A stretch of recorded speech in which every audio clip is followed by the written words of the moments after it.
الرحمن الرحيم الحمد لله والصلاة والسلام على رسول الله وعلى آله وصحبه ومن والاه. Welcome everybody to the Safina Society Nothing But Facts live stream. Today we're going to talk about certain matters of the Shari'a first, and then we're going to, since it's in the news and the Zionists got everyone clamoring, including followers like we mentioned earlier, that are following this kind of propaganda or really just straight up falsehoods that Mamdani is going to come and establish the Shari'a. I mean, I have nothing personally for or against Mamdani, but the Shari'a is probably the last thing that he really has any interest in establishing. He's hasn't mentioned he's not even somebody in the circles, like in our circles, that we would say, oh, he's one of us, right? No, again, I'm not saying for or against. This is a descriptive statement. But anyway, we all know that it's actually very good what they're doing, because they're just going to give more attention to the subject matter. So Alif, let's go straight to the verses on my iPad here. I want to share two verses of Quran here. And we're going to start off, this is not about Shari'a, but this is about are the Jews the chosen people? Here it is. أعوذ بالله من الشيطان الرجيم. وإذ ابتلى إبراهيم ربه بكلمات فأتمهن قال إني جاعلك للناس إماما قال ومن ذريتي قال لا ينال عهد الظالمين. Prophet Ibrahim alayhi salam, he was tested by his Lord with certain commandments, which is all the commandments, essentially the prophethood. It's the entire prophethood. He said, فَأَتَمَّهُنْ, he fulfilled them. Yeah. Allah said, I will make you a model for all people. You are the leader. You're the leader of all people. He told the Prophet Ibrahim. Not just, as this translation says, a role model. No, not a role model. You are the leader of all mankind. He told Prophet Ibrahim. He said, what about my offspring? He asked a question. He says, my covenant does not extend to wrongdoers. My covenant does not extend to wrongdoers. لا ينال عهدي الظالمين. Now let's take a look at what Allah says about al-Yahud wal-Nasara. The Jews and Christians each say, we are the children of Allah and His most beloved. We're the chosen people. This is even more than the chosen people. We're His sons, and we're His most... What happened to the camera, Adifu? All right, well, is my audio still on? Your audio is still on. Are you sure? I don't see it moving in the bottom. Testing? Okay, my audio is still... All right, so let's continue while Alif fixes the camera. I don't know why, because it's not hot or anything. It's not overheated, because usually sometimes this thing overheats. But in any event, the Jews and Christians says, we are God's sons and his most beloved. Say, O Muhammad. All right, let's say the whole thing. The Jews and Christians said the Jews and Christians said, we are God's sons, and we are His most beloved. Okay? Say, in that case, why does He punish you with your sins? You see here, the punishment of God is that we commit sins. Not we commit sins and we get punished. The punishment for a pious person is that he starts committing sins. But here's the big one. You think you're the chosen people? Look what Allah says. بَلْ أَنْتُمْ بَشَرٌ مِّمَّنْ خَلَقَ. Look at that middle line right there. You were just people that He created. That's all that. You are only humans like everyone else. That's it. You're people like everybody else. بل أنتم بشر ممن خلق يغفر لمن يشاء ويعذب من يشاء. He forgives whom He wishes. He punishes whom He wishes. Meaning He forgives whom He wishes with His generosity, and He punishes whom He wishes with His justice. Meaning He could be just to you, or He could be He can forgive you. You are between God's justice and God's forgiveness. There's no other way. Okay? There's no other way. It's either his justice or his forgiveness. Is it on one of the weird settings, Alif? It seems like it's not. I think it's something with the battery. It's like the camera itself isn't charging. Is it not charged? Oh, maybe the charge has been... A lot of stuff has been unplugged since we did a little rearrangement. That's probably what happens. Is one of these Check if it's plugged. Follow. This is the charger cable. It is plugged. Check it. Check if the extension cord's plugged. This is also, yeah, I just checked that. It's also plugged. Maybe you could change outlets.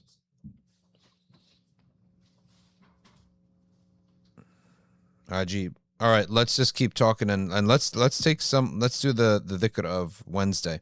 So why don't I pull that up? Adhkar of Wednesday. لا إله إلا الله الملك الحق المبين لا إله إلا الله الملك الحق المبين لا إله إلا الله الملك الحق المبين لا إله إلا الله الملك الحق المبين لا إله إلا الله. Now it's back. ملك الحق المبين. Just even intending to do the adhkar got us the camera back. Inshallah it stays now. بسم الله الرحمن الرحيم إنا فتحنا لك فتحا مبينا ليغفر لك الله ما تقدم من ذنبك وما تأخر ويتم نعمته عليك ويهديك صراطا مستقيما وينصرك الله نصرا عزيزا وكان عند الله وجيها في الدنيا والآخرة ومن المقربين وجهت وجهي للذي فطر السماوات والأرض بسم الله الرحمن الرحيم نصر من الله وفتح قريب وبشر المؤمنين يا أيها الذين آمنوا كونوا أنصار الله كما قال عيسى ابن مريم للحواريين من أنصاري إلى الله قال الحواريون نحن أنصار الله الله لا إله إلا هو الحي القيوم لا تأخذه سنة ولا نوم له ما في السماوات وما في الأرض من ذا الذي يشفع عنده إلا بإذنه يعلم ما بين أيديهم وما خلفهم ولا يحيطون بشيء من علمه إلا بما شاء وسع كرسيه السماوات والأرض ولا يؤوده حفظهما وهو العلي العظيم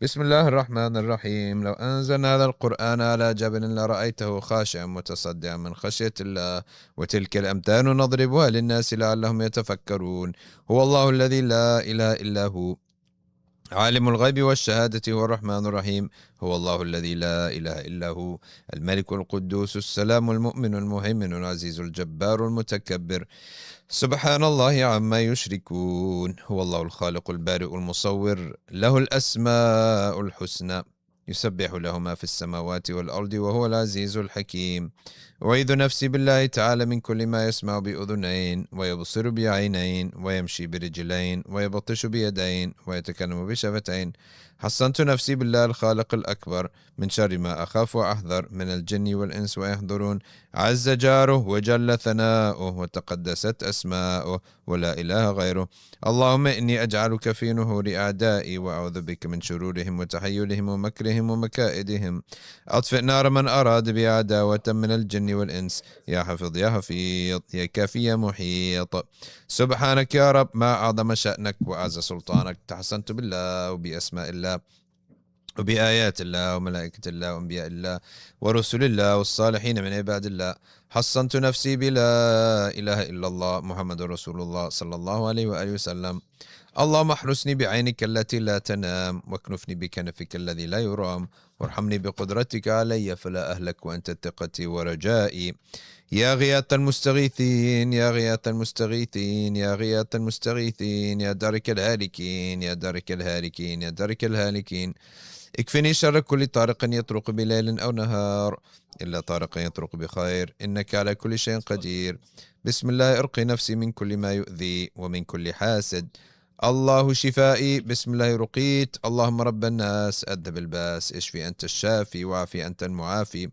لا شفاء إلا شفاؤك شفاء لا يغادر سقما ولا ألما يا كافي يا وافي يا حميد يا مجيد ارفع عني كل تعب شديد واكفني من الحدي والحديد والمرض الشديد والجيش العديد واجعل لي نورا من نورك وعزا من عزك ونصرا من نصرك وبهاء من بهائك وعطاء من عطائك وحراسة من حراستك وتأييدا من تأييدك يا ذا الجلال والإكرام والمواهب العظام أسألك أن تكفيني من شر كل ذي شر إنك أنت الله الخالق الأكبر وصلى الله على سيدنا محمد وعلى آله وصحبه وسلم تسليما كثيرا طيبا مباركا فيه والحمد لله رب العالمين ظاهرا وباطنا وعليكم We'll stop here for a few minutes of silent dua. Bismillah. No. It's a battery issue. The camera didn't charge. It wasn't charging. It's still not charging.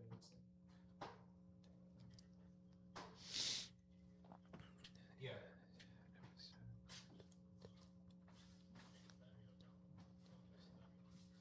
Okay.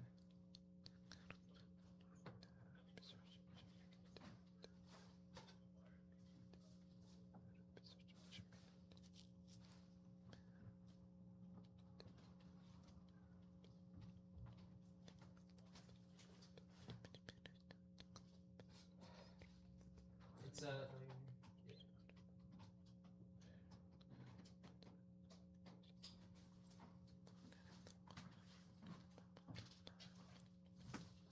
You have to trigger it off the tripod to put it in.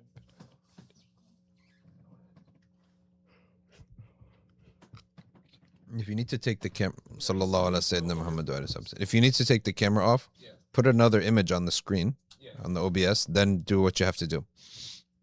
In the meantime, all right, just listen up. We're just going to go audio only. It's radio today, so far. So take your time, guys. No, not that picture. Another picture. That looks like we're off air completely. There should be other pictures. Just put a picture of him. Yeah, just like put up there. It's there somewhere. Omar used to always use it. In any event, while the guys are fixing the camera, let's go over some things for educational purposes on the Shari'a itself, and I'll take your questions too, and your comments from the stream. I'll take your questions, and let's start off with the nature of governance in Islam. The nature of governance in the Shari'a. Who governs? Who has the right to govern? First of all, governance, when a person governs, he's supposed to establish the obligations that God has laid down and remove the prohibitions from the public sphere. Okay? Again, from the public sphere. That's what matters. The private sphere, that's not the business of the Sharia. Okay? Or sorry, not the Sharia, but the governor. Of course, it's the business of the Sharia. Sharia tells us how to live everywhere, but the governance side of it only governs from the public, okay, aspect of things. Doesn't go knocking in your home and seeing if you did this, that, or the other. Okay, so the second thing is he has to eliminate harm. He eliminates internal and external harms. Okay. That's the other thing that the governor in the Sharia is required to do. All right, we're cutting in and out audio wise. No, that might be you. The image is cutting in and out and moving all around and being all crazy, but he's fixing it now. Okay. So the governance, they've got to eliminate sins and they've got to eliminate harm, because certain things can be lawful but harmful. Like what, for example? If I open up a shop right next to a competing shop, they're telling us that the sound is cutting it in and out. Yeah. Sound is fine and out. Weird. Just double check. Everything's gone crazy today for some reason.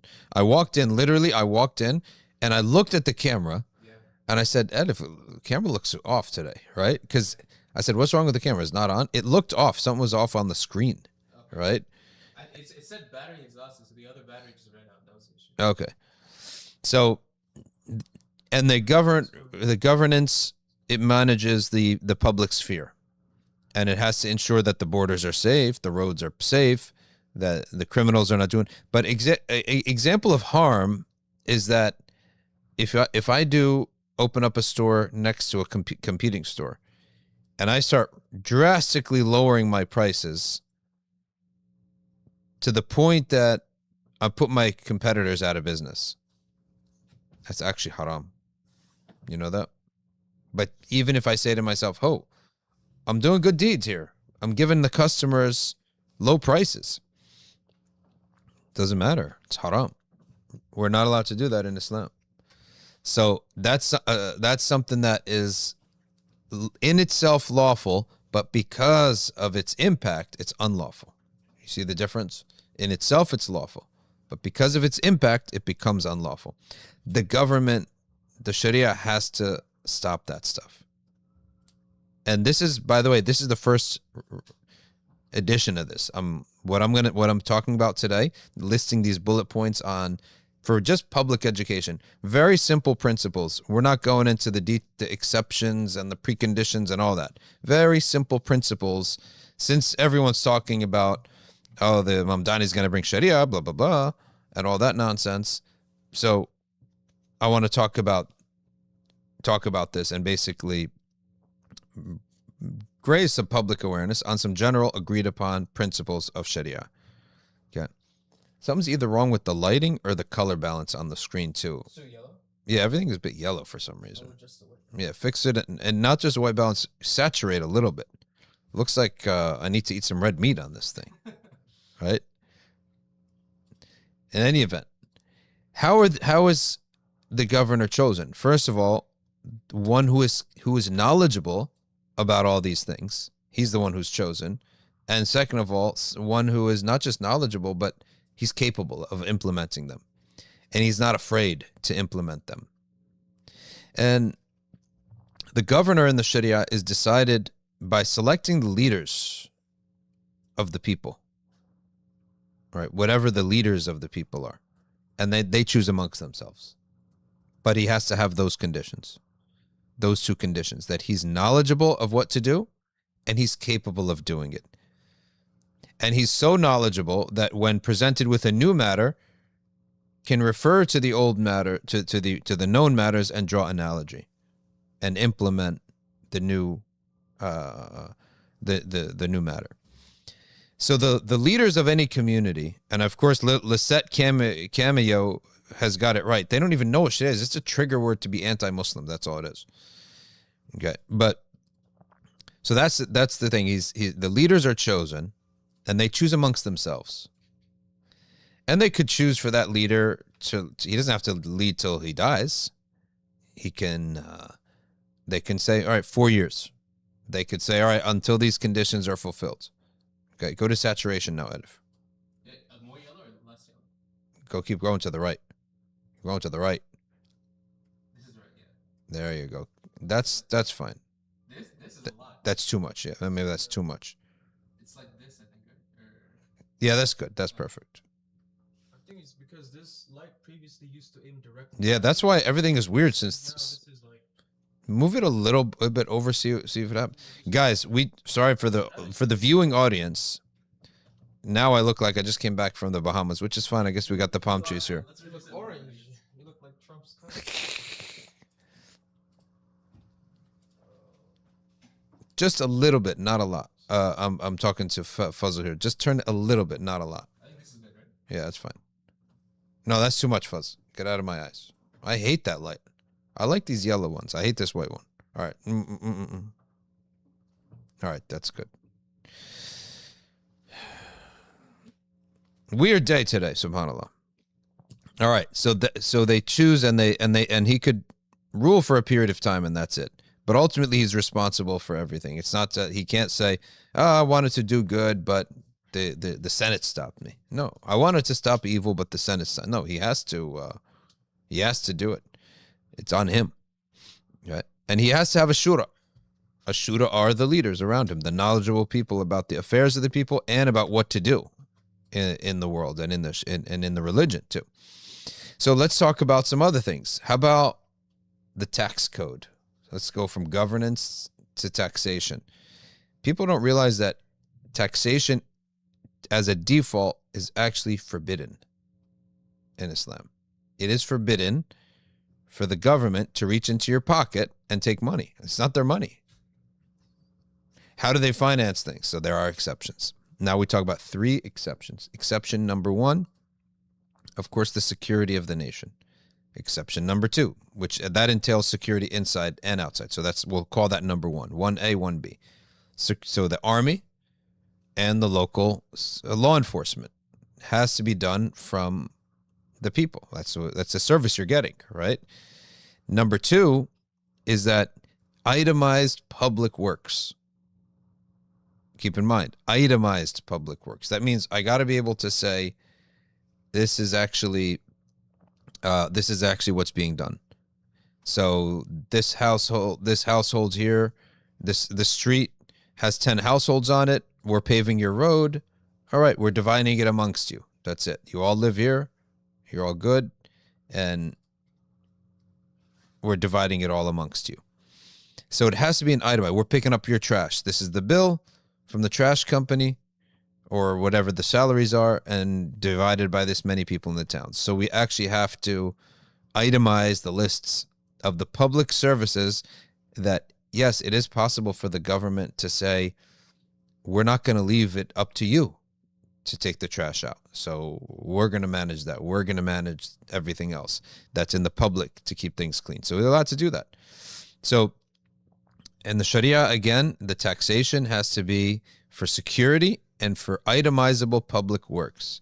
It's not just an income that we could store in the bank and in our vaults and then see what we want to do with it. Now, some people may ask, well, what about other public things like hospitals, for example? So government, ultimately, what is government? It's the people, right? It's the leaders. They pick their leaders, and leaders choose amongst themselves. So the people do not only have to work through government. They could work through people's endowments. And the government could establish them or could trigger their establishment, but the people run them. Hospitals, things like that, should be run through people's endowments. These public good. People talk about the government sometimes like this is a parent that has abilities that, you know, that things are just limited to them. Not at all. But there could be government-backed public endowments. In other words, the government pushes it, spurs it on, it forces it to happen, etc. But it's ultimately a people's endowment. And the Sharia encourages a lot of that, proof of which is that's literally how most of the Sharia most of the Islamic world has ever lived and survived. They functioned by these public endowments. All right. So for us, sometimes you walk around and say, oh, the government's got to do this. The government's got to do that. The government failed me. The government's job should not be expanded. The reason is that when you expand it, it's never going back down. When you tell the government, take care of this for me, take care of that for me, well, they're never going to give it back. They're never going to give that power back. And it's a beginning of corruption. So let's talk about education. Government's not obligated to educate. That's on the people. People's endowments. Yes, it can be government backed. The government can sponsor stuff. They could begin stuff. But when you ask the government to do something, you're never going to get it back. That's number one. They're going to start enforcing their views on things. That's number two. And they're going to have to tax for it, right? And then you're going to complain about the taxation. So hospitals, schools, etc. Yes, the government can be involved in it, but ultimately there is a concept of the people's endowments. And that's really how things should be operated. And they could be like government stamped, the government protects it, etc. But we can't just say it's on the government to do all these things. And then there are localities should have their own ways of doing things too. So the Sharia is more inclined towards empowering localities than one large central government. Okay. So when it comes to taxation, that's how you tax.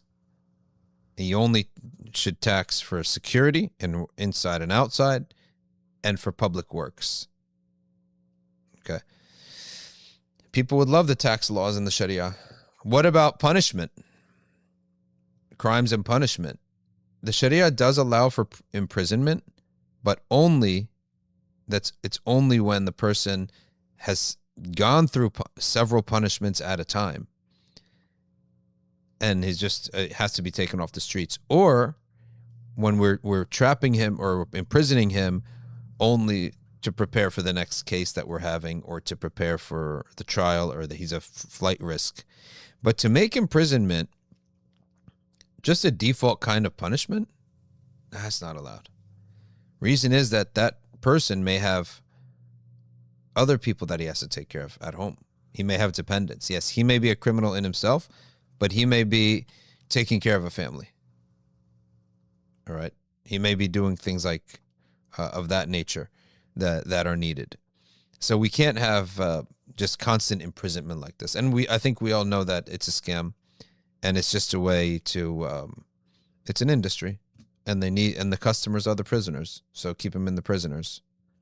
Okay. All right, let's take your questions on what else is in the Sharia. What else does the Sharia require in terms of government and governance?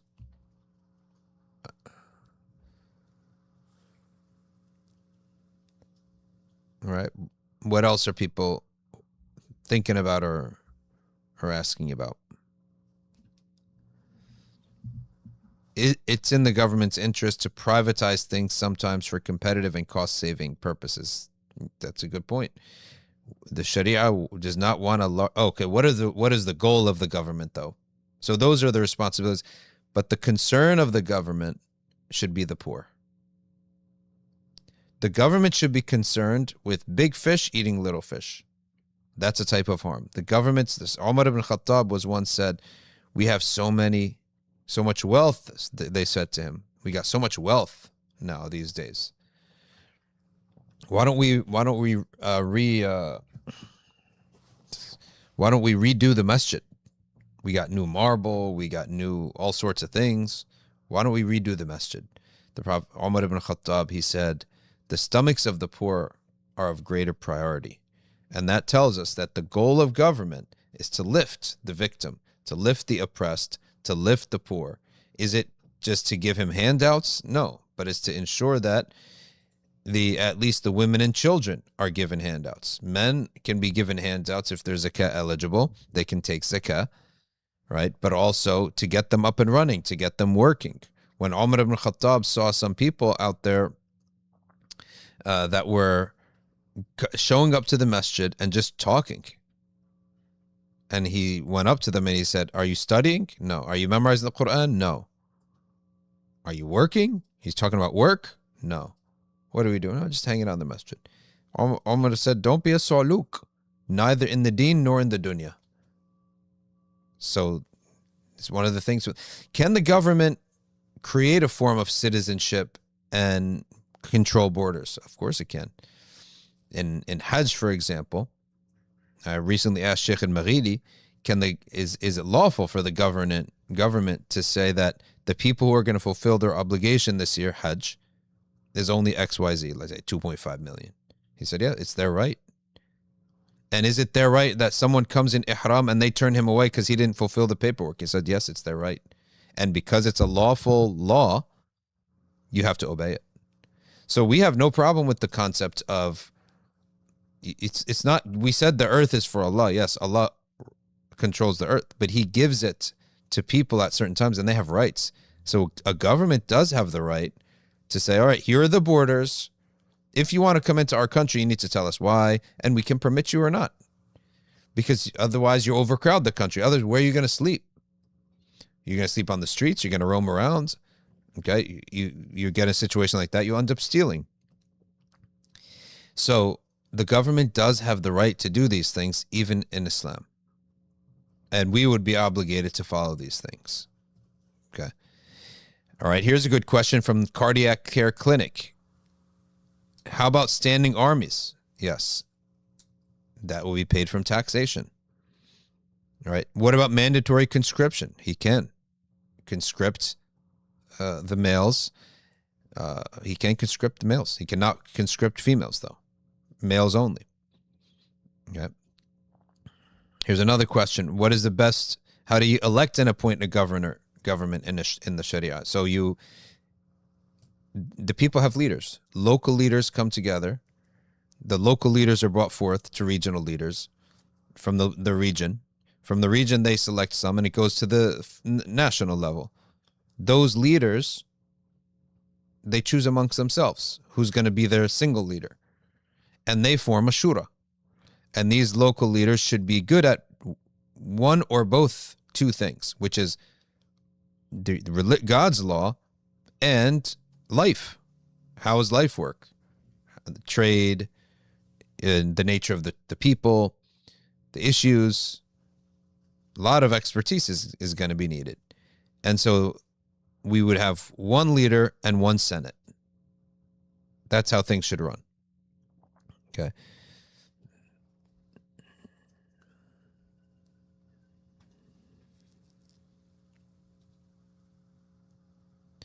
If I pay you $50,000 in cash as a gift, you have to file that in your taxes. Can I avoid that? Well, I'm not allowed to tell you to do illegal things here. I can't. I probably should avoid telling you to do something illegal. But if there is a lawful, permitted way, according to the U.S. law, to avoid paying taxes, then why would you pay taxes? They are basically telling you can take this outlet. Right? Taxes is not treated like zakat, like you're a very pious person and make sure you pay as much tax as you can. No, you try to get out of that stuff. Tax avoidance isn't illegal. Tax evasion is. Thank you very much, Kinetic Nomad. Okay.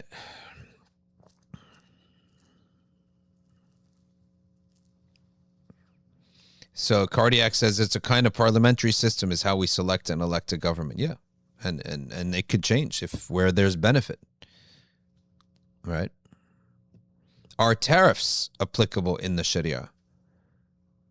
So tariffs, again, it goes back to benefit, harm and benefit. So if there's can you move that light a little away from me? Something is really bothering me about the image the last few days. I don't know what it is. No, just push it that way. Something's really different since we moved everything around. Keep moving it. Turn or move that. No, it's just something's not nice. I don't know. Just turn that away completely, or turn those in and turn the whole thing facing the wall. Let's see if it makes a difference. Something about the image is bugging me. Is anything getting in your eye? Yeah, like it's glaring. It seems like the reflection is on your glasses, which wasn't there before. Yeah, so is it that or is it that? Let's test it. Get that. Yeah, shut it off completely or just turn it aside. Well, let's see. Is there glare? I like it better. It's a bit darker, but I like it better. This looks good, honestly. This good. All right, let's go with that. I told you I despise that white light. And I tell everybody I deal with, I hate white light. I'm not going to deal with it. I'm not doing a Ramadan series with any white light. I think it actually looks better like this. It's more like that professional look. Yeah, it's good. Or we keep it on, but lower the brightness very, very much. It has a setting. Mansa Khalifa says, is there a wrong decision from istikhara when factoring in qadar? Yes, istikhara, when you make istikhara, you simply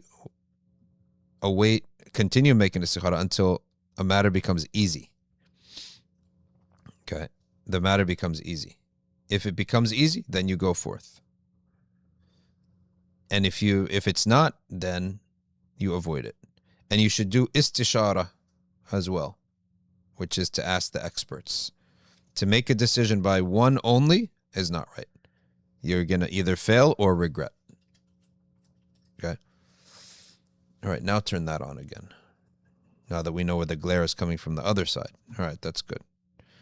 All right, what about civil laws? Of course, little civic laws like speed limits and all the traffic codes, all that is lawful. But you know what is not allowed for us is to fine people. Yes, so what is the Sharia worried about? The concern of the Sharia is that the government takes the people as a source of income. That's why they're not the governor. He's allowed to hit you. In other words, he can institute a law. If you break this law, you get hit 4 times. And there's a limit to how that hit is, right? He can't break the skin or the bones. And the one who hits you can't use 2 joints, shoulder and elbow. 1 joint, pick one. And he can't break skin or bone. But he can't take your money. He can hit you, but he can't take your money.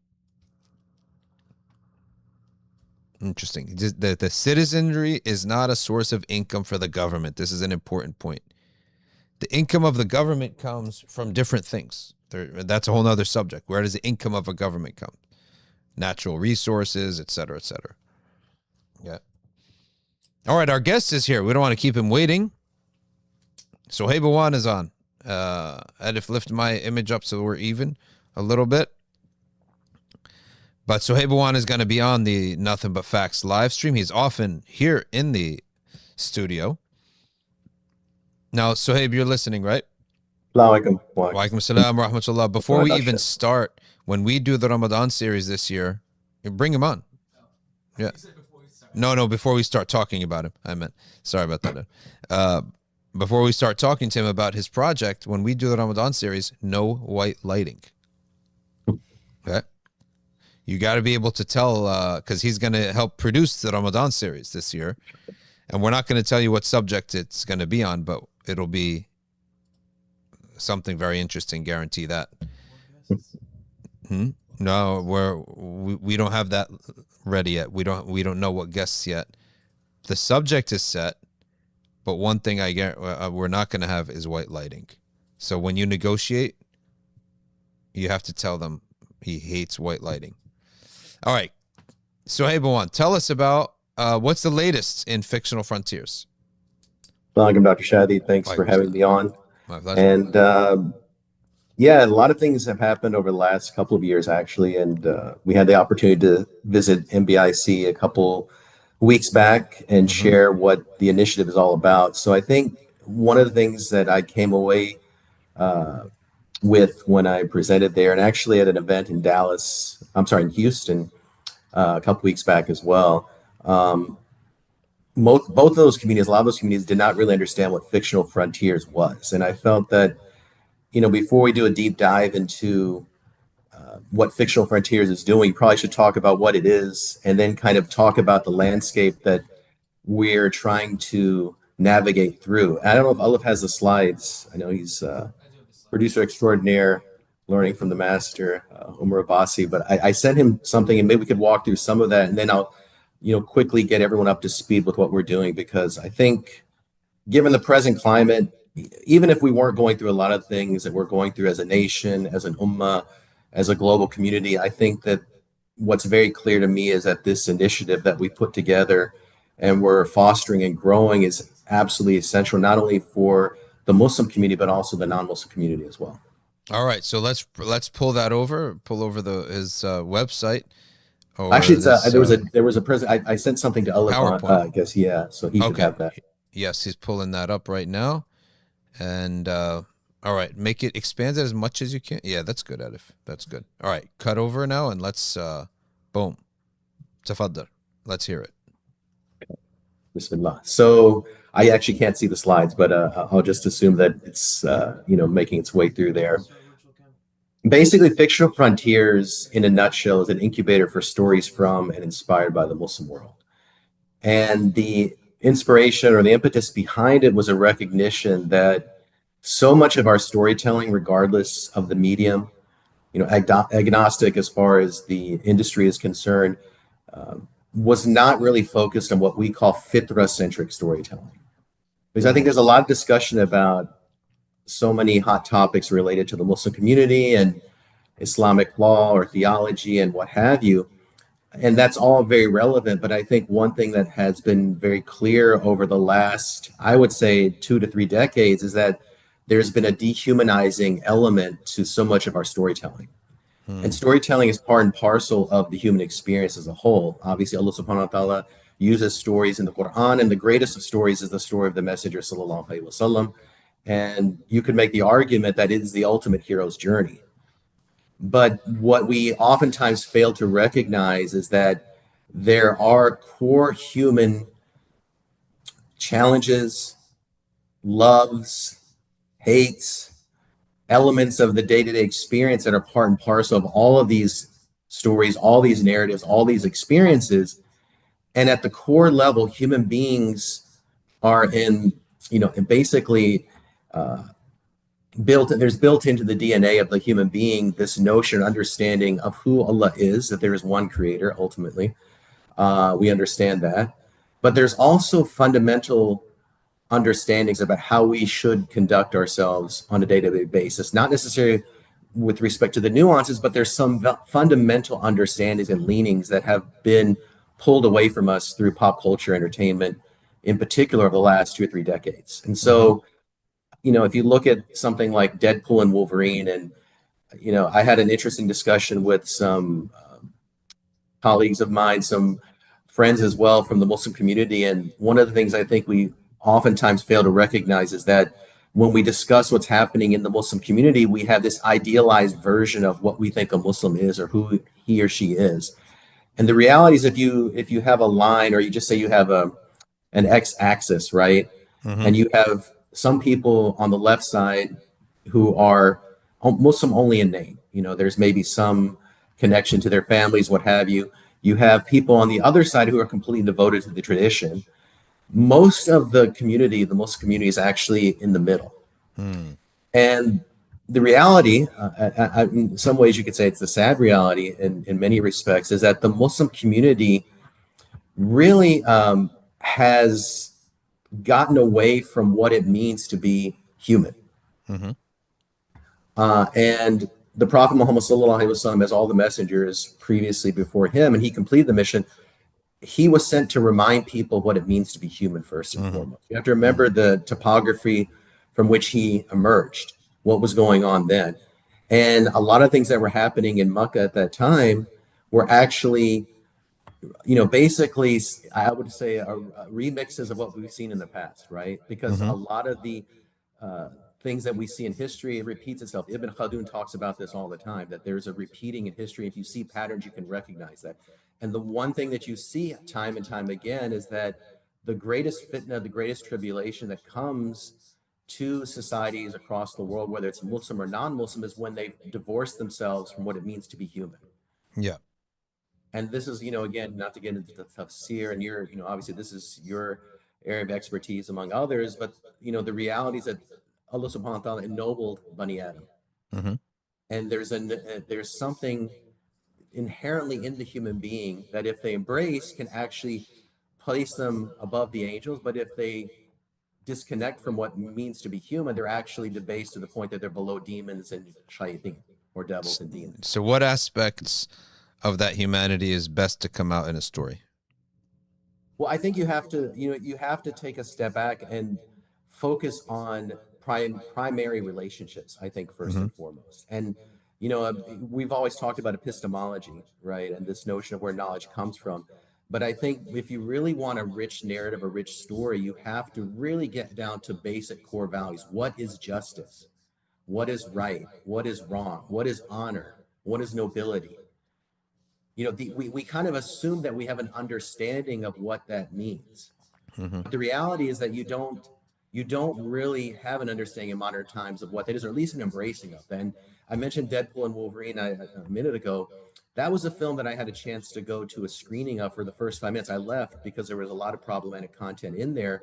But what surprised me and disturbed me at the highest levels was the fact that this was a film that glorified and ridiculed and made jokes of life and death. Because the Deadpool character, they call him the Merc with the mouth, is someone who kills people and he tells jokes while he's doing it.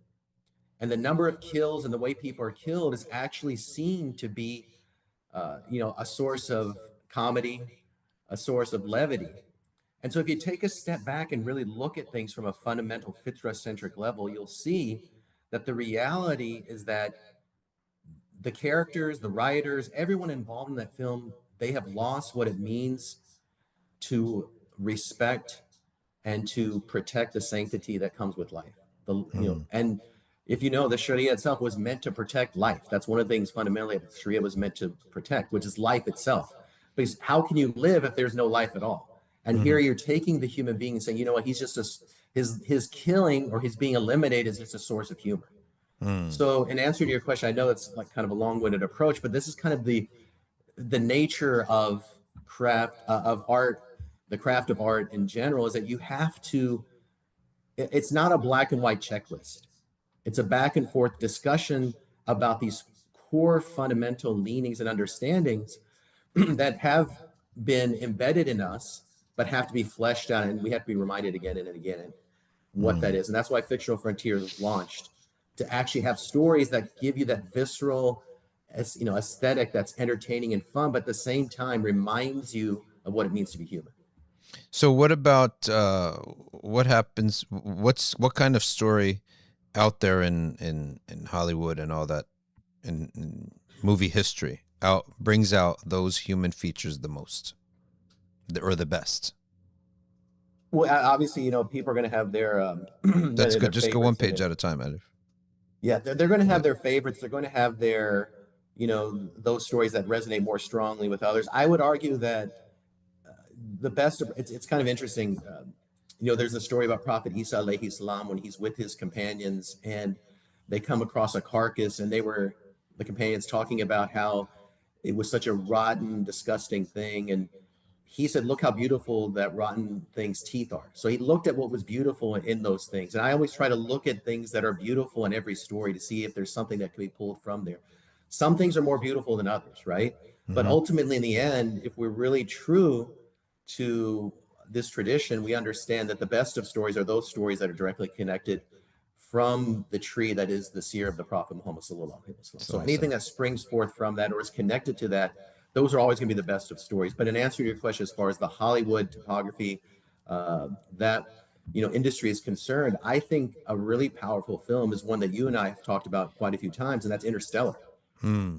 I know a lot of people go back to Lord of the Rings. They say Lord of the Rings talks about a lot of fundamental issues of the human experience. This master apprentice relationship, going from for example, the hobbits leaving the Shire. It's analogous to becoming an adult, that children have to go through suffering in order for them to grow, and that life is not peaches and cream, that really fitna and tribulation will come to everyone, and how you navigate that is what determines whether or not you're a hero. I mean, that's all part of that story. But for me, I think in contemporary terms, because again, obviously the Lord of the Rings films were incredibly well made uh, from a technical perspective, and they were lauded in Hollywood with the most Academy Awards. But the reality is that in modern times, you have to always look at modern myth. And for me, Hmm. Interstellar resonates very strongly because it's fundamentally the story of what it means to be a father in relationship to a daughter.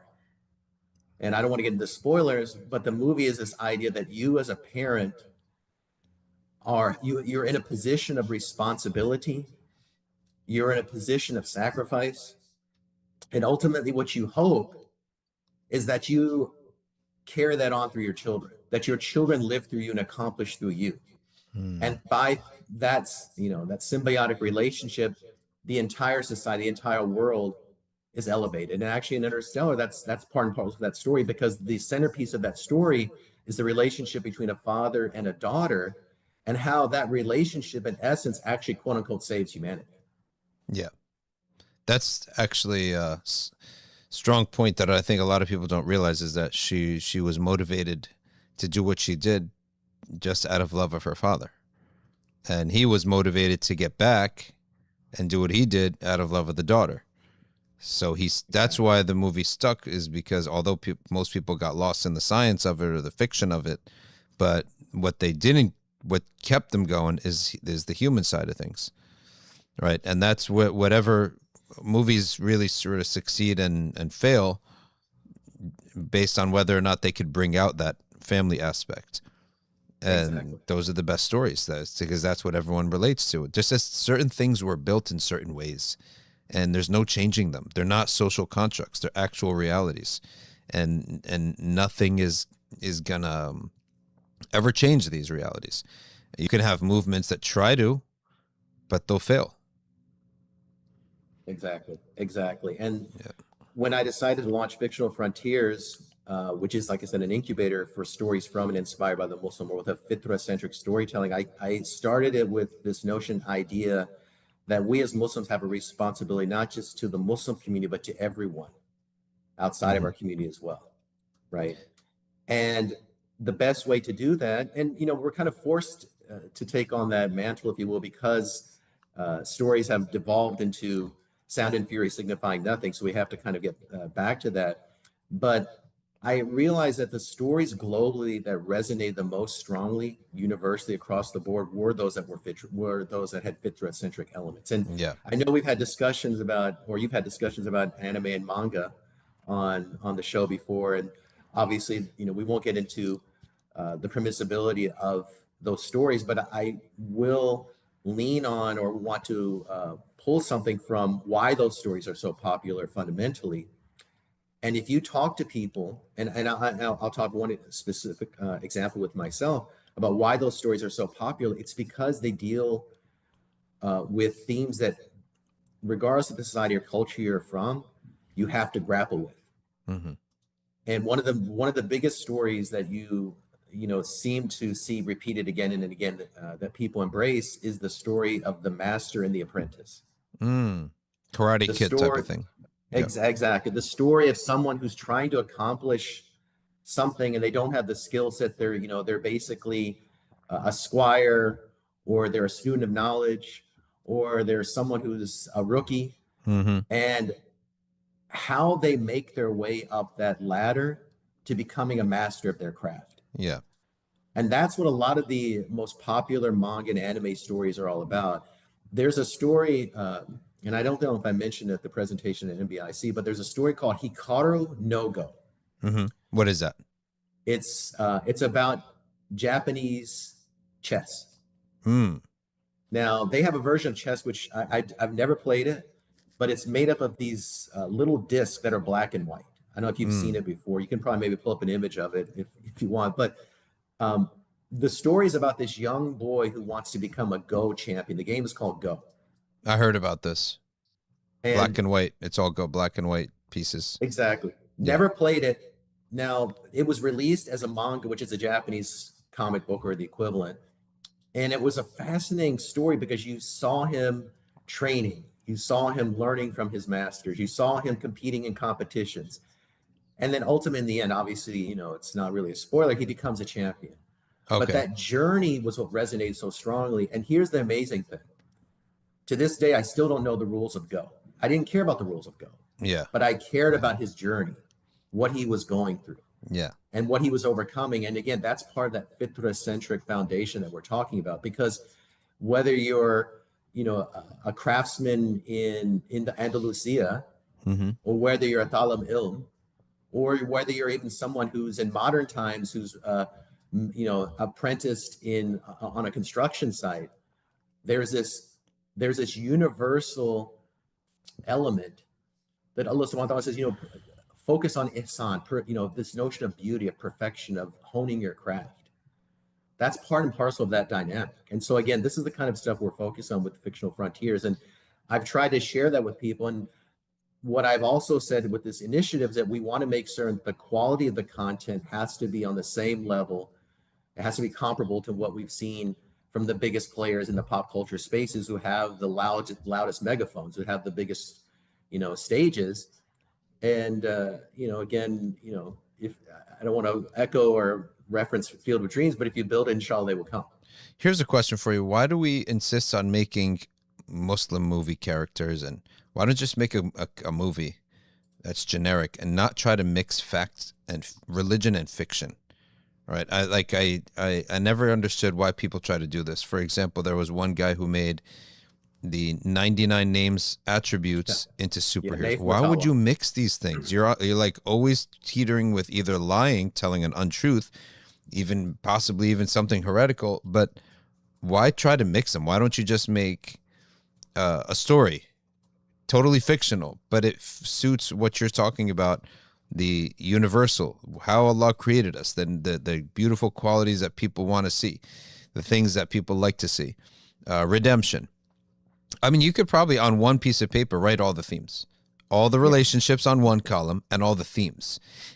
For example, tension is necessary in movies. You have to have a villain. You got to have a bad guy, right? You have to have tension. The best of movies are the ones that can draw out attention in such a manner, then relieve the tension in a clever way, right? Oh, that's a So, great observation. so I'm looking at some of your stories here that were actually done for it and against it. I mean, one of the things that you're criticizing is this one story. Go up again, Edif, that has a monster mosque as a character. Keep going up, Edif.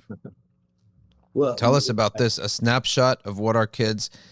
Go to this page 7. A villain in a 2023 Marvel comic was a non-binary monster mosque that refuses to be identified as male or female. So this was basically the garbage that you were saying people are putting out there, right? Yeah. Well, you know, first of all, I want to say that the observation you made about why we don't go that route, it's actually a brilliant observation. One of the things that we've been doing quite a bit is trying to connect with different shuyukh to talk about these things, because in conversations I've had with, you know, certain scholars, certain teachers, and I don't want to mention them by name because they may not want to be, you know, that may not be public information as of yet, but I will say this, what they told me, and maybe you can elaborate on that, but what they told me is that, you know, entertainment and this idea of storytelling and, you know, all of these different methods and processes and approaches, the scholars of the past never really addressed it to this degree because it wasn't of great import at that time. But now storytelling is part and parcel of almost everyone's daily experience. We are so plugged into being entertained. Yeah. And everything has a component of that in it. So now the scholars have recognized that we have to address this and we have to establish the guidelines for people. And they're actually welcoming it because they feel like it's a really, not only a great opportunity, it's a responsibility. But I think that actually, if I had to lean on what I would prefer versus what I would not prefer, I actually prefer your approach, which is actually creating new avatars, not literal avatars from like James Cameron's film, but new archetypes and stories that are not directly connected to the legacy and the history of our tradition. Mm-hmm. You know, I think that it's very dangerous. It's a slippery slope when you go that direction, because like you're ascribing lies to historical figures. Yeah. And then also you start falling into that dynamic that came into play when the Ten Commandments was released years ago, where everyone said, you know, when I think of Prophet Musa, alayhi salam, they think of Charlton Heston. And when they think of the Pharaoh, they think of Yul Brynner, right? Yeah. So that, I mean, that image, even to this day, I still, I'm honest, the first image that comes to my mind when I think of Pharaoh is Yul Brynner, like, you know, the actor. So I think that that is something that is not only intelligent and smart and the right approach creatively, but I actually think it's actually, if you talk to people who are just creatives, it should be more exciting for them as well from a development perspective too, because not to say it's lazy, and you were talking about the mosque here, like one of the things that I have seen from certain conservative, or you could say right-wing creatives or people who enjoy this type of content, is they say, we don't like what's called virtue signaling. Yeah. And the reality, you know, and maybe people would not like to hear this, but I don't like it either. Like, I hate that. And I've actually spoken to them, and they were kind of shocked that I was, you know, vibing with them on that and saying, look, you know what? I think it's what is fresh and dynamic and interesting, just even from an entertainment or creative perspective. If you are just taking modern tropes or political leanings or things that are happening in 2025 and just basically removing the surface level of those things, it's basically the same story, just packaged in a different way. Yeah. That's not, I mean, I know there's only a certain number of stories you can tell. There's no doubt about that. And you talked about the themes. That there have been creatives and academics who have said, look, there's only, you know, 7, 8 different types of stories you can actually tell. They're universal stories. That's fine. But the reality is that when you do like what's here with this, you know, this mosque, that they went this route, it's very clearly problematic from our perspective when it comes to the respect for you know, the places of worship, like the masajid. But I would argue that it's creatively lazy and a disservice to creativity in general as well, because what you're doing is you're basically reducing storytelling to just the repackaging of the same stories we've seen again and again and again. And how is that going to be advancing art? How is that going to be advancing expression? And how is that a service not only to the craft, but also the people you're developing it for? Elif, go down. I'm going to start reading some of these slides. Modern pop culture puts the self before God, so you're remembered for the rules you break. The self becomes godlike in the modern secular. All right, continue, go down. All right, so now fictional for Jebel Entertainment and Fictional Frontiers now wants to basically turn this into to bring something new to the table, which is, or to the Muslim community, fitra-centric storytelling, which we've been talking about. Let's take a look at cultural narratives versus religious narratives. Why don't you talk to us about some of the stories that you have in the backlog here? Tell us about the characters, the stories, and all that. Inshallah, inshallah. Just to take a step back about what you just showed with respect to, some of these topics that we see that people don't address. Oftentimes in the Muslim community, we have parents who are concerned about the content that the kids are watching and they're enjoying and what have you. And they're saying, okay, they'll point out certain examples from certain communities. And I kind of find it very fascinating because I am of the event, this is just my approach, it's just me personally, and I think it's a safer approach, is why is it you think it's okay to actually have romantic relationships in general in story of that type? You're taking something that's very private and you're putting it on Front Street, as they say, right? Mm-hmm. And so I think that parents oftentimes, even in the Muslim community, when they look at the topics of concern, a lot of times they're not looking at things through the correct lens. And that's where knowledge and scholarship and what, your organization and the other organizations are doing, which are so important. It's reminding you of what it means to be Muslim. And then once you understand what it means to be Muslim, look, there's no doubt, obviously the Prophet Muhammad Sallallahu Alaihi Wasallam said that, you're praying 5 times a day, giving zakat, fasting during Ramadan, Hajj. You're definitely on your way, inshallah. If you hold to that, like the hadith says, you'll be accepted into paradise. But is that truly ihsan? Is that beautification? That's getting you, which is incredible. That's the victory of victories. But there are levels to this, and I think what's happened is that the Muslim community, when it comes to a lot of our efforts, not just the creative efforts, but a lot of our efforts, we basically look at things from a perspective where we just want to be in the club. We just want to be in that place. We're not offering something different, new, and fresh. Yeah, we're not adding to the discourse. We're not elevating the people around us. When I look at the best movies, all it is a really compelling character, and he's got a severe challenge in front of him, and you're very worried for that character. And there are a side character whose relationship is a spark. There's something special there, right? And the very original Karate Kid, that was like so good from that standpoint. And you didn't need any other nonsense. The story itself was really good because he looked like he's being bullied. He looks like he has no chance. Then you have the second relationship with him and and his what's his name, Miyagi. What was his name?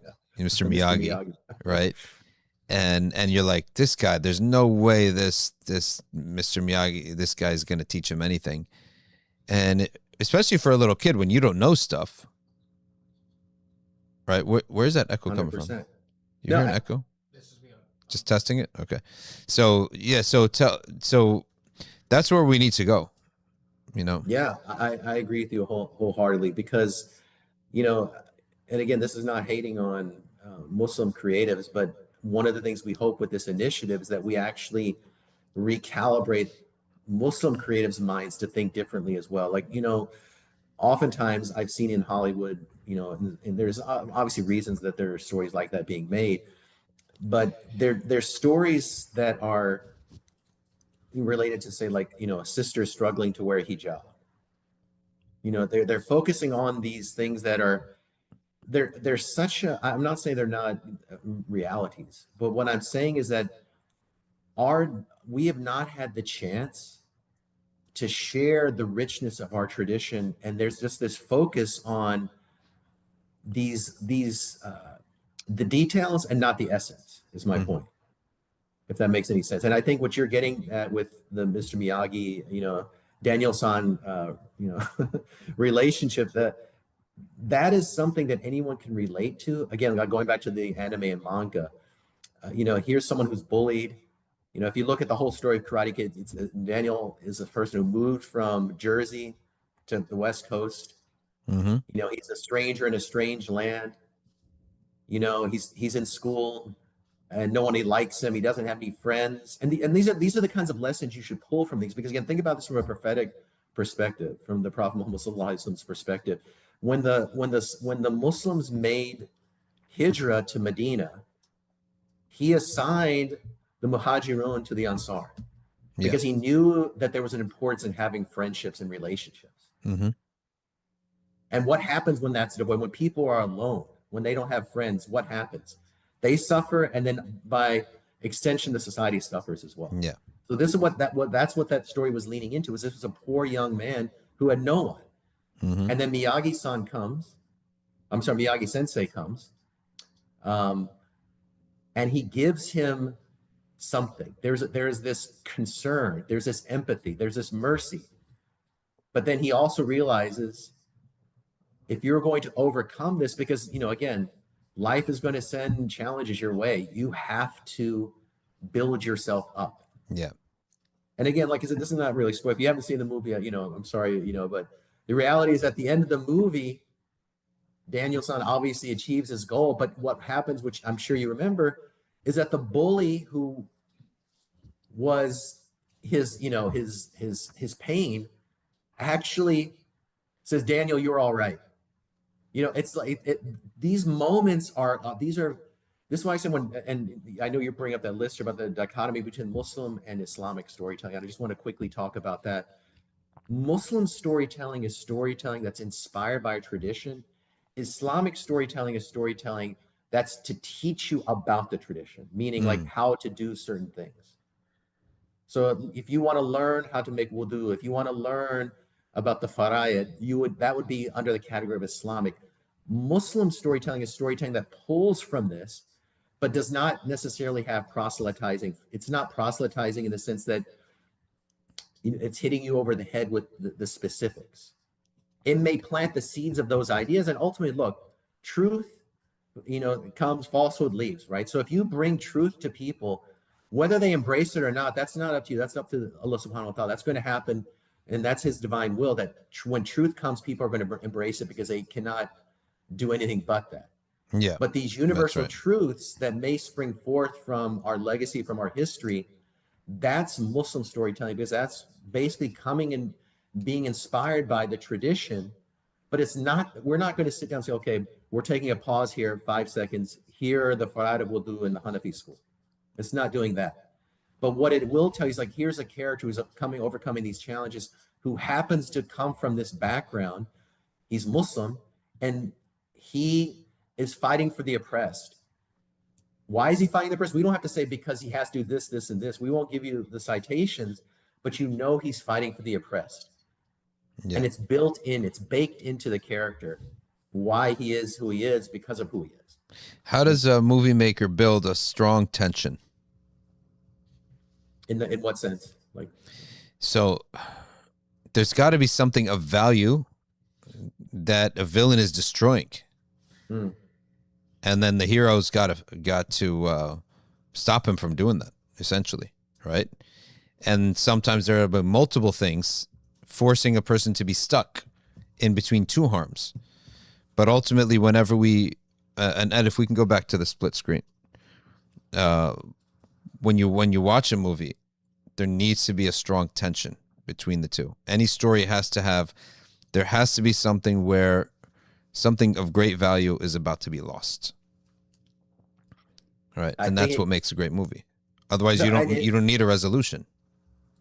It's amazing because and again, this is why I think studying our tradition prepares you to become the best of storytellers, inshallah. Or one of, I don't want to say the best, but let's say you're proficient in storytelling. And the reason is because the tradition itself addresses the challenges that human beings face. And if you look at most antagonists, the reason they're antagonists is not necessarily, sometimes there are people who are just, evil because they're evil, because their souls have been so corrupted. Maybe they're so far down this path that they just have completely lost what it means to be human. But most people, they say the road to hell is paved with the best of intentions, right? So the idea is like that most of the time what happens is that human beings become darker versions of themselves and become antagonists because they're presented with a challenge where there may not be, and this is one of the beauties that's built into the Shari'a as well. And there are, I guess you can say, dispensations, if you will. And that's why the madahib are, so beautiful, because there's a way to kind of navigate that. If you're faced with one area and you can't go that direction, you're stuck. There's a way to pivot. Life is about pivoting, right? So the reality is that oftentimes the people who are successful and the heroes are the ones who pivot, but they pivot in a way that's still consistent with the light. Yeah. The antagonists are the ones that pivot, but they pivot in the way that leads to darkness. You see what I'm saying? So everyone's posed with a challenge. That's it. Yep. And then how you react to the challenge is the most important thing. Look at Darth Vader. I mean, again, people laugh. Okay, and this is one of the challenges that we've had in explaining fictional frontiers and storytelling to, people who are not immersed in this space about how weighty this can be. But if you look at Darth Vader, if you look at the story of Darth Vader was originally Anakin Skywalker. And in the story, Anakin Skywalker was someone who went through a lot of different trials and tribulations before he became Darth Vader. But what ultimately pushed him over the edge was a dream that he had in which his wife was going to die. And what happened in that dream, that nightmare, he goes to this teacher who's actually the emperor, who's this dark force of evil, who's trying to manipulate him. He goes to this teacher.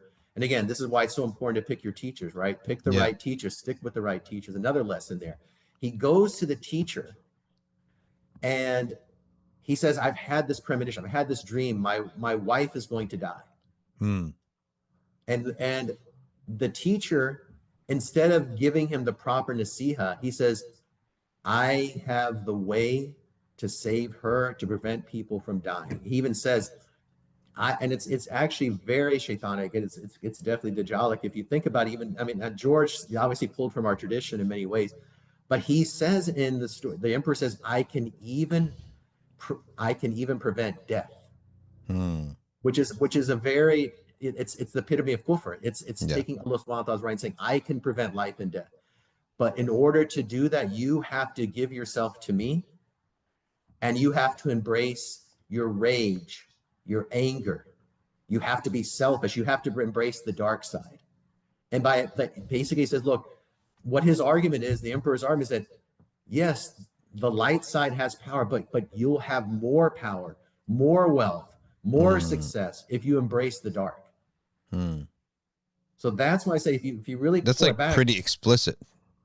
Yeah, I mean, George said that, there was an interview with George Lucas. He said when he created Star Wars, he said, my primary goal, and this is why I'm saying, like, you can't do everything. That's one of the biggest mistakes as a creative. You try to do everything, and that's why I even feel like a lot of the virtue signaling it's so on the head that never works, right? Yeah. He actually said, I have one goal.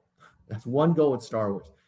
I wanted young people who are irreligious, basically, to think that there is an unseen reality that's bigger than themselves. I just want to leave them with that thought.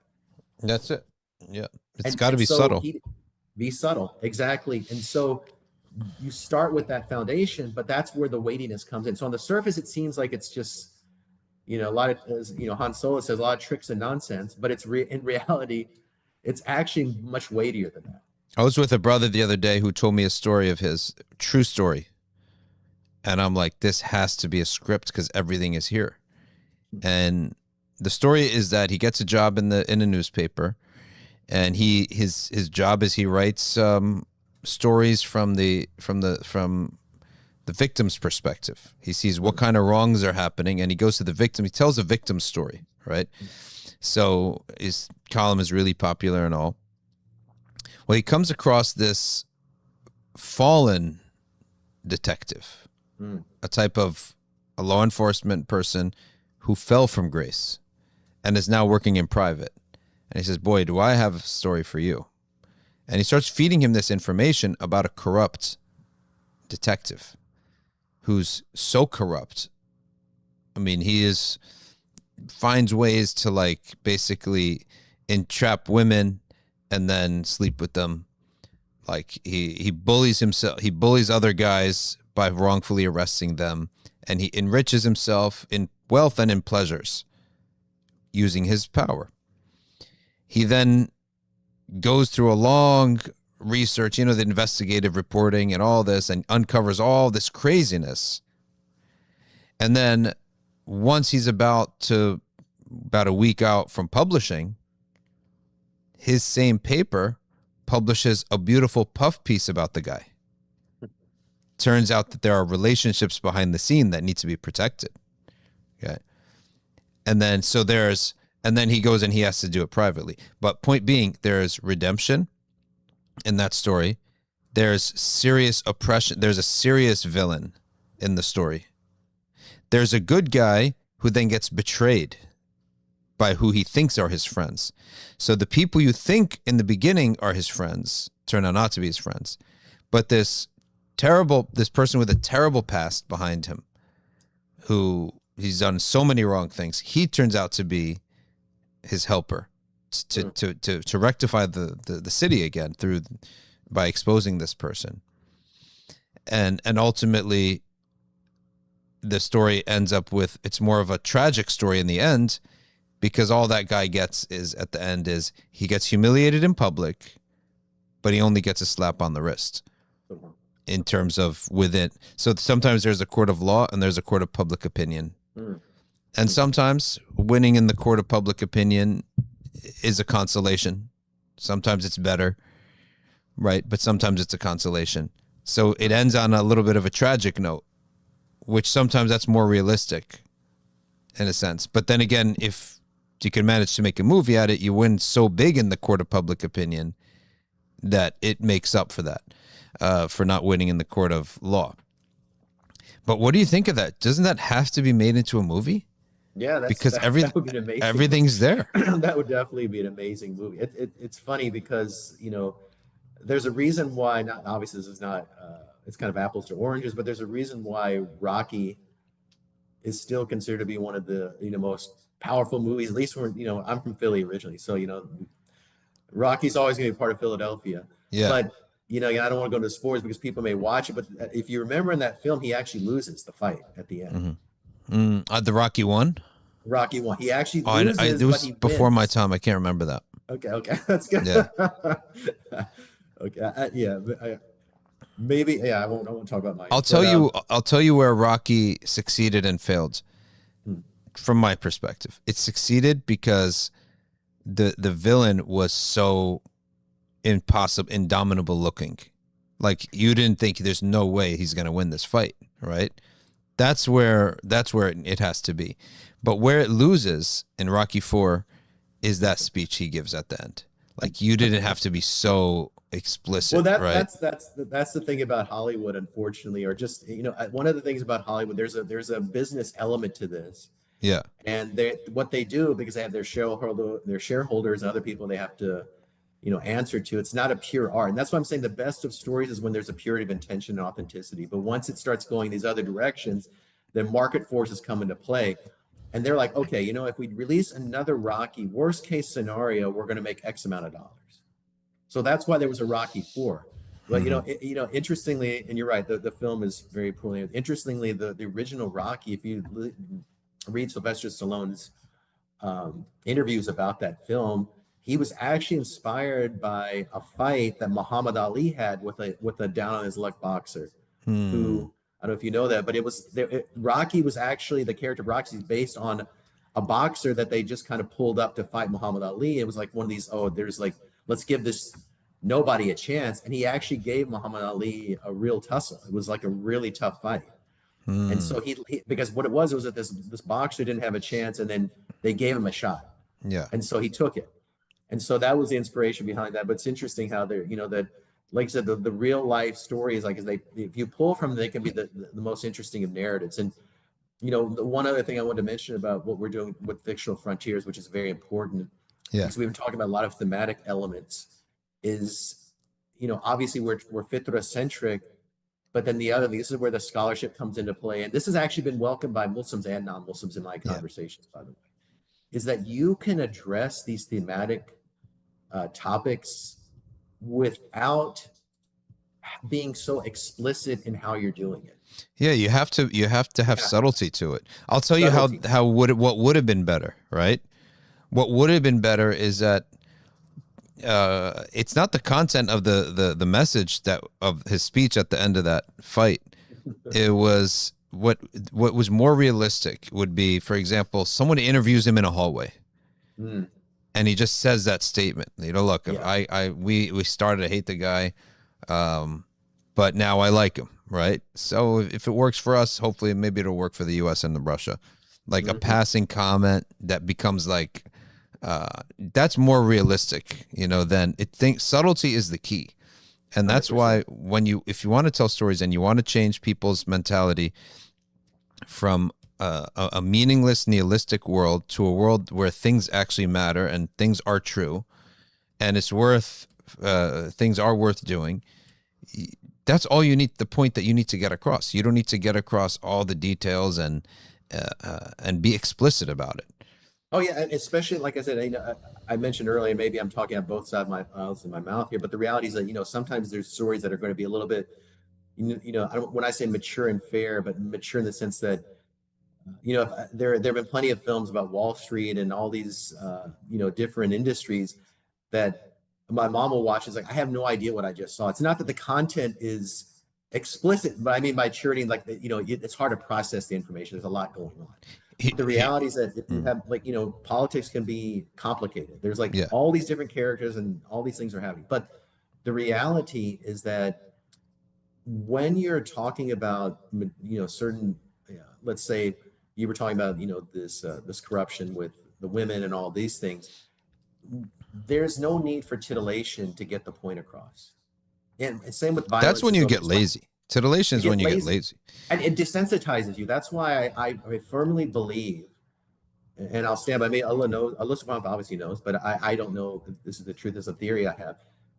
You cannot have what's happening now in Philistine, in other parts in Sudan, if you do not have a dehumanizing element among the population. That's the result of stories in which people are just killed without meaning. I'm telling you right now, when people become just numbers in a video game type setting, then the sanctity of life doesn't matter. And what I've seen in my conversations with Muslims and non-Muslims is that you're right. Because there was a period of time like, oh no, don't worry about it. You're just a censor, you just want to censor everything. No, but then now when you see the reality of how people don't care about even their neighbors, much less what's going over there, and it's because the sanctity of life is lost. That's something that they recognize that they have to be a part of. So the people from Lucasfilm and all these different industry leaders, they want to work with us. They actually we want to work with you, and that's a wonderful thing, because that, if you look at Andalusia, if you look at the Ottoman Empire, the Muslims and the ruling elite, they recognize that collaborative efforts, that there's benefit that comes from that. That this tradition, this, you were talking about the proselytizing fair and the 99 and all that superhero series, which was so much on the head. Our responsibility is to be human. I remember you had this discussion the other day that we just have to be Muslims. We have to live according to tradition. That's the greatest form of battle. And everything else is this collaboration to serve the people, feed the people, take care of the people, take care of what their needs are. Don't be so self-centered and self-consumed. And so that's what we're hoping to do with the storytelling in general. But and answer your question as far as the stories that we have. Let me see if I can put this in the chat, and then maybe Aleph can pull it up. It's in the deck, but what page in the deck? Well, I just put the link up. We have a link to this one project, Futuwwa Ninja, I wanted to quickly talk about, that we're developing with Dr. Naoki Yamamoto, the Japanese convert to Islam, who's teaching at Usul Academy in Istanbul. I don't know Okay, if there he's you go. It's on the screen now. And speaking of collaboration, No Name Number Two here is he says he wants to get in touch. So you can go to fictionalfrontier.com and look for the yeah, website there. yeah, with an S at the end, fictionalfrontiers.com. Yeah. Yeah, Fictional Frontiers with an S, Yeah. and go there. But by the way, I want to mention something really quick before you get into this, is that sometimes if the lesson you want to teach is so overt, you're going to lose the attention. It needs to be almost in the background, and there needs to be something interesting that's mentally light in the foreground. So I'll give you one of the best movies you want to show somebody about why bad things happen is the story about the 1980 U.S. hockey team against Russia. Because that team was propelled by a coach who was literally obsessed with winning in the Olympics and even just making it in the Olympics. And for people who don't realize that this coach, it was a regular guy in the hockey world. He was actually cut from the 1960 Olympics, right? He was cut. There's 20-man roster. He was 21. They had to cut him, right? Because someone's got to go. They had 21 guys. Someone's got to go. So one of my favorite scenes there is like he calls his dad and he can't believe this guy. I made it all the way here and finally get cut. And the dad says, "Close your mouth right now. Go and shake his hand." Okay, someone's had to get cut. He only got 20. Go and shake his hand, say thank you, and take the next flight home. So this was crazy. He gets home. They watch the Olympics. The U.S. wins gold. And check this out. The dad, he looks to his son and he says, "Looks like the coach cut the right guy." Do you believe that? Right? Oh my gosh. Dad's word. No, but look what that produced. Look what Facing Reality produced. Exactly. It produced that this guy had such a crazy burning desire to win that when they faced the Russian Red Army, these guys are professionals that play from 5 a.m. to 7 p.m. hockey all night as part of the military. That's all they do. And they've been playing with each other for years, so they know where each other are around the ice.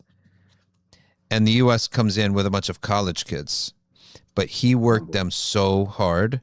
Their stamina was so far above everyone else in the tournament. And that was fueled by his anger, by his desire. And they beat the Russians in the semifinal. Then they won gold against Sweden. But no one would have heard of this guy. Herb Brooks is the name of this guy. No one would have ever heard of him if he was just one of the 20 guys who won in 1960. Right? Think about that. No one would have ever heard of you. No one would have made a movie about you if you were one out of 20 guys who won the 1960 gold medal. But yet, come around, you literally pull off something like that. So it's all about how you handle the stuff that comes your way, and that's the ingredient of your story. Exactly.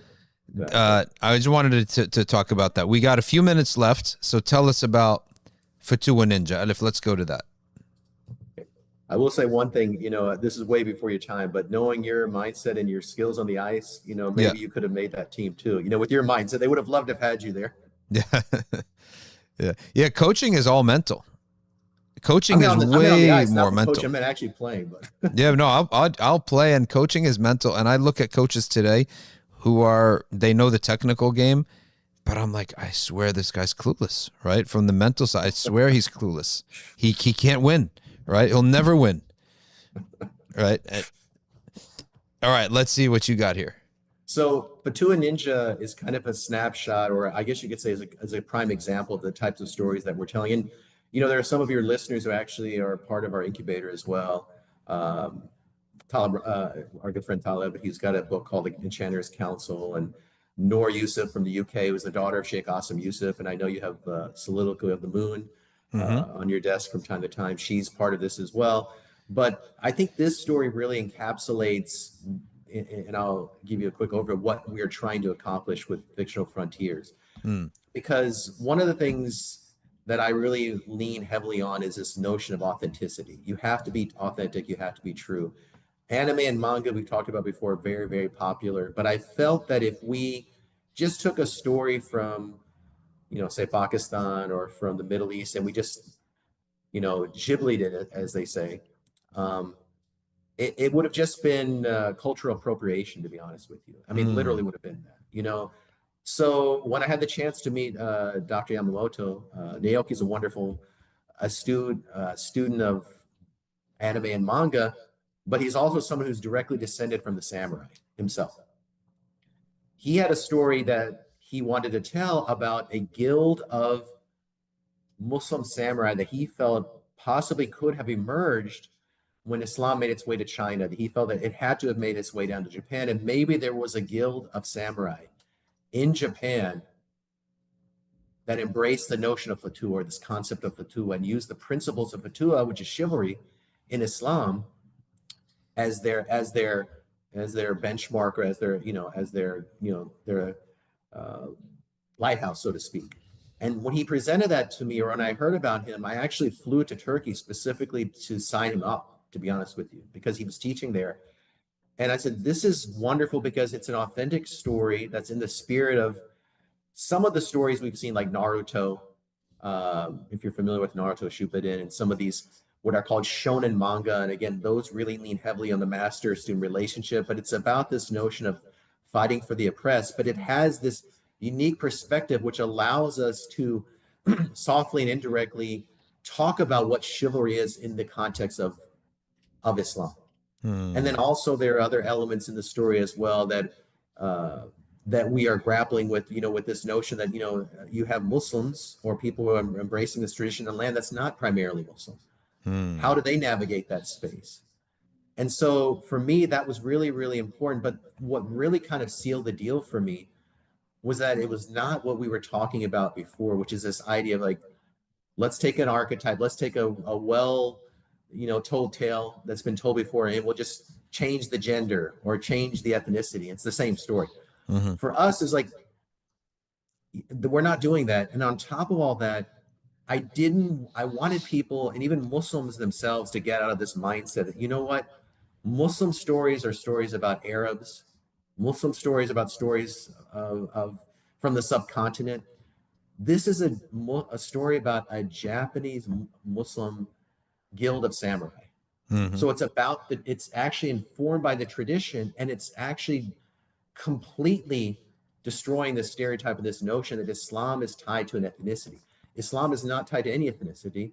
And just like Dr. Umar Farooq Abdullah has said on numerous occasions, the beautiful thing about this tradition is that it makes its way through different regions, like the waterways in different parts of the world do. And they, if you have clear water that's traversing the land, and the sediment, the stone is of different colors, the water is the same, but the color is slightly different based on where it's passing through. And I love that metaphor. And I thought that really reflected a lot of what's here in this story. So inshallah, the plan is to actually release a manga next July. And then we are developing it as an anime series, inshallah, as well. And so right now we're basically getting the word out about what Fictional Frontiers is, because I made a decision that I was not going to go and talk to anyone about what we're doing until it was A class. It had to be, as the days to say, A class, but it had to be at the highest level, right? Not only with respect to myself and what I felt, and Allah subhanahu wa ta'ala, success is with him, tawfiq is with him, but I felt like if we were going to add something to the industries that we want to be a part of, you're only a noble, good guest if you bring something to the party. You're not just showing up there saying, let me in. You have to bring something that's going to benefit them as well. So hopefully, inshallah, through our efforts, we'll do that. And, Jazakallah khair for having us on to share. And we'll keep you posted on all the things we're doing. And obviously with the email address, we're always open to collaborations. Like I said, we have some wonderful people as well that we're working with, and we'll share their content as we move along.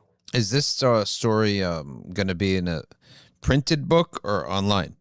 It's going to be printed. It's going to be printed initially, but we'll have an online version as well. And then there will be associated merchandising tied to it. We're looking at a collectible card game that we're going to be producing as well. And, just one quick aside to show you kind of the injection of ethics or the ethos that I like, that I think we can bring to the mix that's just not there in the pop culture spaces. When we're you froze up for a second. Game designer who's worked on some of the biggest intellectual properties in the world. And he showed me the mechanics of one of the games that he was building for us. And if you go to like Target and Walmart, you'll see Pokemon, all these cards there. And, you know, the pack is there Yeah. and you don't know what you're going to be getting, right? True. It's called a Yeah. blind pack. Well, he said, look, I feel that that's not really in the spirit of our tradition. That's actually unlawful, technically. Unlawful, technically, exactly. Yeah. So he said, the kids are going to see what they're getting in the packs. Mm. So it's like, these are the kind of little elements and nuances that have to come into the dynamic, not just of what we're doing in Shabbat, what everyone's doing when it Yeah. comes to, and that's where knowledge comes into play. Like you said, it's not permissible. Yeah, it's not permissible. So you're gonna start with the comic book, then you'll go online, then someone will have to make it in animation, right? Inshallah. And will it be in Japanese and subtitles? That's a good question. That's a good question. I think it will be in Japanese. And there was a recent study shown that people across America, North America, 45% of people watch everything with subtitles, even the shows that are in English. People So watch with subtitles, and there It are doesn't some matter. kids. I was at Ramadan a couple years ago in the masjid, and we had the youth i'tikaf. So one kid wasn't playing with anyone, wasn't playing basketball or anything. So I go sit talk next to him. I said, "What are you into?" And he's like, "Manga, Hmm. anime." Hmm. I think I was there that day. That was interesting. You were there, so Edif was there with us, and the guy tells me he has watched animes that have upward of how many episodes, Edif? He said like 1,000. 1,000 episodes. And he says, and I said, What's the math on he said he read them because they're subtitles. He speeds it up to like 1.3 speed or 1.4, and he reads the subtitles. I was like, you could just read a book at that point, right? And he said, here's the thing. I watched it twice. I was like, you're insane. Something's wrong with you, right? But the thing is that when something is a reality and it exists, you have to deal with it. Some people think like, oh, let's just cancel all the, you can't, you live in the world. Now for you, temporarily, for your development or for another person's development, yes, maybe you need to be removed temporarily from everything for development purposes. But when you're actually living the long haul of your life, you got to be a part of everything. It's the world's not going anywhere. Things aren't just disappearing.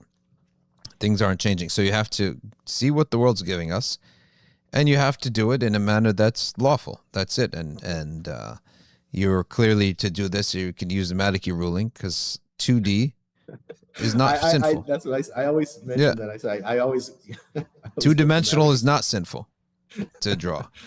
So especially it's for kids too, right? Exactly, it's not like it's for adults. It's for kids. Although adults will be part of it, but it's You crazy. know, you have your Q&A section. So, you know, since I have, you know, I've always asked questions and since I'm around Mhm. anyway. But in the vein of this, let me ask one question. Maybe I'm wrong. I just wanted to get your take. So, because you're talking about the time spent and all these things. So, if someone asked me that they say, is cosplaying, which is making costumes, permissible?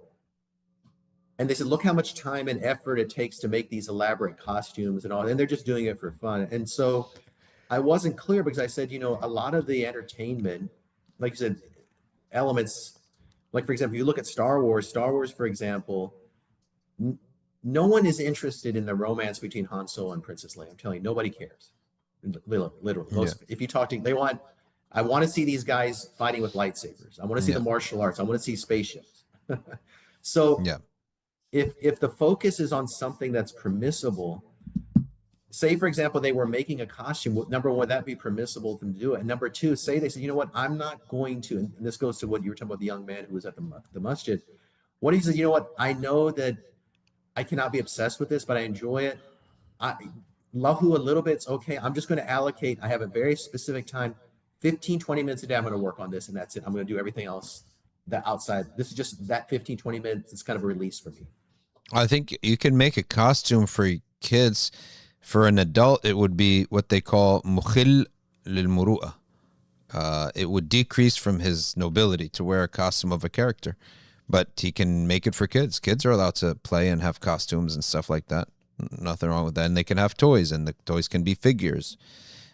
Even some Sahaba had toys with made out of horses, or even people.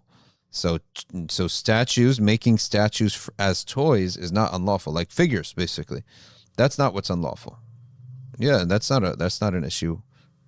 Yeah, I just But meant the time. Like I said, even with the anime, say for example that the opinion is permissible. Obviously, the problem is, and that's why chess. If you look at the rulings, I guess on chess, one of the things I learned very quickly when I was playing quite a bit is that there's an addictive quality to this that's very dangerous. Yeah, the game goes so long. That's why they discouraged it. It's just like, why would you spend 4 hours on a chess match, or 3 hours, or 2 hours even? But thing is that a man can be full-time toy maker. Is halal. If it's halal for a kid to play with toys, right? Who's going to make the toys, right? There's an industry, there's a business for it. So he can make toys. He can make the stories. He can make the costumes. Full-time job. That's halal. That's lawful. It's lawful earning. It's lawful for them to play with it. It's lawful for the parent to buy it. It's lawful for someone to produce it. There's nothing wrong with that. Yep. So we look forward to seeing the Futuwwa ninjas develop. This is a really cool development, and when it really blows up, everyone could say, "Oh, we saw it here first." Yeah. Alhamdulillah. Well, just keep us in your du'as. That's the most important thing, and I hope everyone continues to do that. And we just want to make sure that our intention is aligned with what's right, and just keep purifying the intention. That's the biggest thing I think with this industry across the board. Please make du'a that we're always on the hawk when it comes to intentionality. Ameen. Allah give you tawfiq, inshallah. Jazakallah. Barakallah fiqh. Thank you for coming on. Wa alaikum assalam. All right, so we got here. I want to ask the audience about something here. I think I'm getting oppressed here. Yeah, I'm gonna pull something up on my phone and see if you guys. I want to see what Fuzz thinks. Yeah, they're blaming me for something. What did you do? In the chat? No, I'll show you. Not the Faluders. No, not Faluders. Or the decaf chat. No, I'll show you. Right, Ed, get my iPad ready because I'm about to get onto the iPad. I've been oppressed.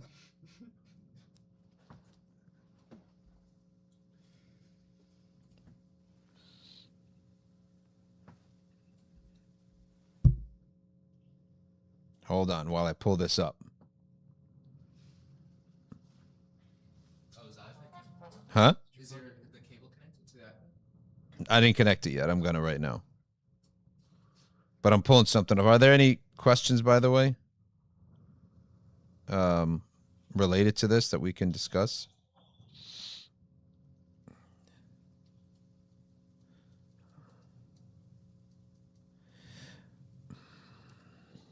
Hold on. Just give me a second. Tell me something, Fuzz. I got the upgrade. I'm a man of my word. What is that, Fuzz? Oh my goodness, you did it. That's crazy, Fuzz. You got a bidet. That's crazy.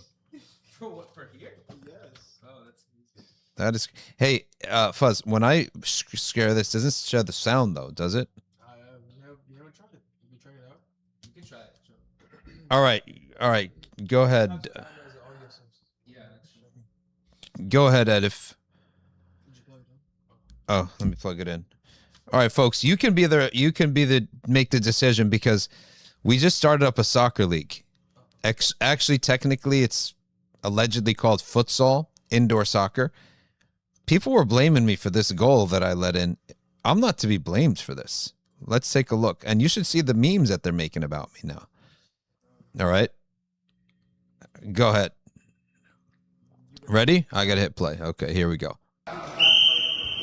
Here we go. This is the very first play of the tournament. Is it? It's working. Okay, no. So I got the wrong video clip. Hold on.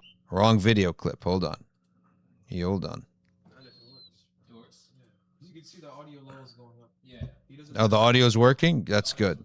He doesn't have it on himself, but it's sending it to the stream. People should do it. Yes. Sorry, guys. I have to find it. Hold on.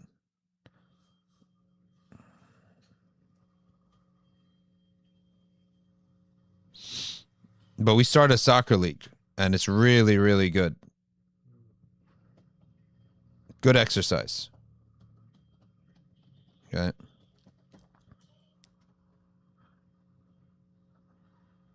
How's the caffeine-free diet? Caffeine free? By the way, guys, I'm caffeine free.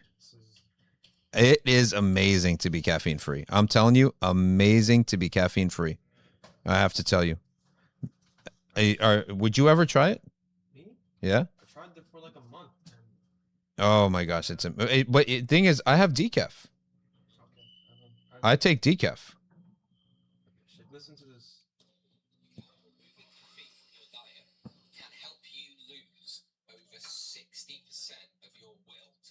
What? Get out of here. That's crazy. That's hilarious, actually. It's gotta be a meme. Yeah, definitely a meme. All right, here we go. Play this now. Look at this play. Comes in. My defender tipped it. Am I at fault? Rewind. Oh, I can only rewind. Oh, I like this idea of having the iPad here. All right, yeah. All right, watch. He tipped it, not me. Am I guilty for this goal? Watch. I'm the goaltender. Yeah, you're good. Huh? How am I at fault? Yeah, but my defender tipped it.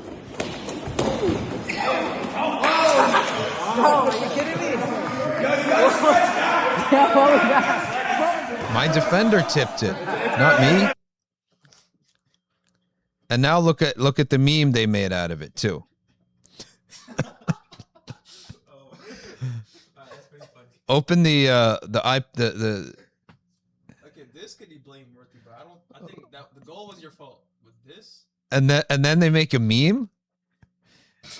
that's about it. Right?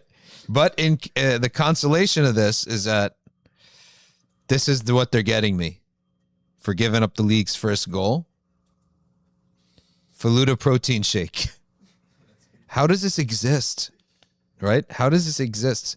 Faluda flavored protein shake. Naturally and artificially Faluda flavored. What is natural about Faluda? The whole thing is artificial. This is going to have 21 grams of protein, 22 grams of carbs. I hate fake sugar. Whey protein. Made in the U.S. Where? Edison? Okay. So Faluda flavored protein shake, folks. 110 calories, whey protein. Shit, ajib. So they said next week it's going to be this. All right, let's get off of this, Elif. And then 2-3 questions, and then we wrap up for the day.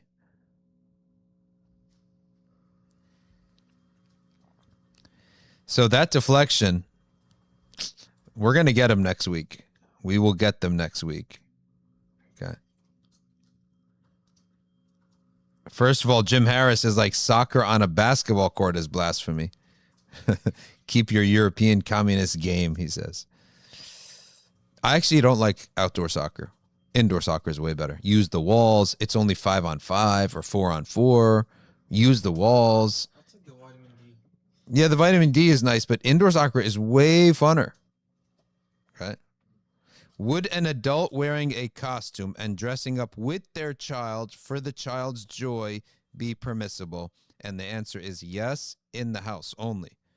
What's the proof of that? The proof of that is that when Umar ibn Khattab wanted to play with kids and orphans and kids whose dads were out at war, he let them ride around him like a horsey, right? And other major scholars were known that that's what they did with their kids. So that's not mukhil lil muru'ah because you're playing with your kid, but you didn't do that outside the house. You did that inside your house. Not a problem. What are the general guidelines of using AI images to show a full person with their facial features? So in the Maliki madhab, the two-dimensional is not what's unlawful. It's just lightly discouraged. If it's two-dimensional, full body. What is unlawful is full body that can live, and it's three-dimensional. In other words, a statue. What's the reconciliation? Abdurrahman asks a very important question. What's the reconciliation between peace treaties and the objective of elevating Allah's deen throughout the earth? Excellent question. The answer is peace treaties in Islam, when we're supposed to be trying to advance Islam, are permitted when they're beneficial, as long as they have a time limit on them. Meaning, it's a 10-year treaty. You could renew it at the end of 10 years, but it cannot just be a permanent treaty. I don't think such a thing even possibly exists, but it can't be a permanent treaty. You can't just say permanently forever, this is the deal. No, it's only for time limits. There has to be a time limit to it. Some said time limit is max is 10 years, but that's an ijtihadi issue. Okay. Last question, we'll go to Hajra Mahmoud. Says, is it an insincere dua if we pray for something that we know is right, but not what we truly want, as that may hurt some people? That's called dua al-adab.